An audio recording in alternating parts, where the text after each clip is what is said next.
happened one day near December's end.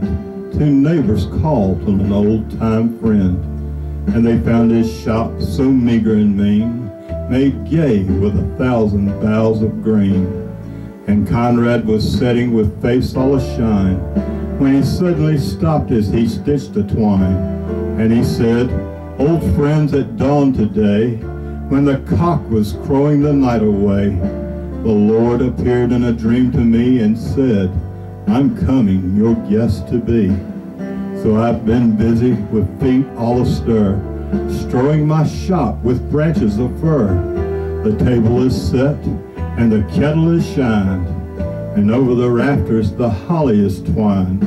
And now I'll wait for my Lord to appear, and listen closely so I will hear his step as he nears my humble place, and I open the door and look on his face." So his friends all went home and left Conrad alone, for this was the happiest day he had known. For long since his family had all passed away, and Conrad had spent many a sad Christmas day.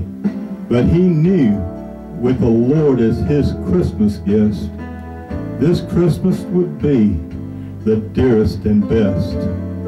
So he listened with only joy in his heart, and with every sound he would rise with a start and look for the Lord to be at his door, like the vision he'd had just a few hours before. So he ran to the window after hearing a sound, but all he could see on the snow-covered ground was a shabby old beggar whose shoes were torn, and all of his clothes were ragged and worn. But Conrad was touched, and he went to the door and he said, "Friend, your feet must be frozen and sore. I have some shoes in my shop for you, and a coat that will keep you warmer too." So with grateful heart, the man went away. But Conrad noticed the time of the day, and he wondered what made the dear Lord so late, and how much longer he'd have to wait. When he heard a knock, he ran to the door, but it was only a stranger once more. A bent old lady with a shawl of black and a bundle of kindling piled high on her back. She asked for only a place to rest, but that was reserved for Conrad's great guest. But her voice seemed to plead, "Please don't send me away. Let me rest for a while here on Christmas Day." So Conrad brewed her a steaming cup and told her to sit at the table and sup. But after, he was filled with dismay, for he saw that the hours were slipping away, and the Lord hadn't come as he said he would, and Conrad felt sure he'd misunderstood.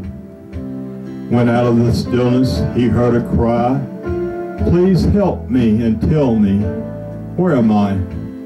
So again he opened his friendly door and stood disappointed as twice before. It was only a child who had wandered away and was lost from her family on Christmas Day. Again, Conrad's heart was heavy and sad, but he knew he could make the little girl glad. So he called her in and wiped her tears and quieted all of her childish fears. Then he led her back to her home once more, but as he entered his own darkened door, he knew that the Lord wasn't coming today, for the hours of Christmas had all passed away. So he went to his room and he knelt down to pray, and he said, "Dear Lord, why did you delay? What kept you from coming to call on me? For I wanted so much your face to see." When soft in the silence a voice he heard, "Lift up your head, for I kept my word. 3 times my shadow crossed your floor. 3 times I came to your lowly door. For I was the beggar with the bruised cold feet. I was the old lady that you gave something to eat. And I was the child lost on the cold, lonely streets.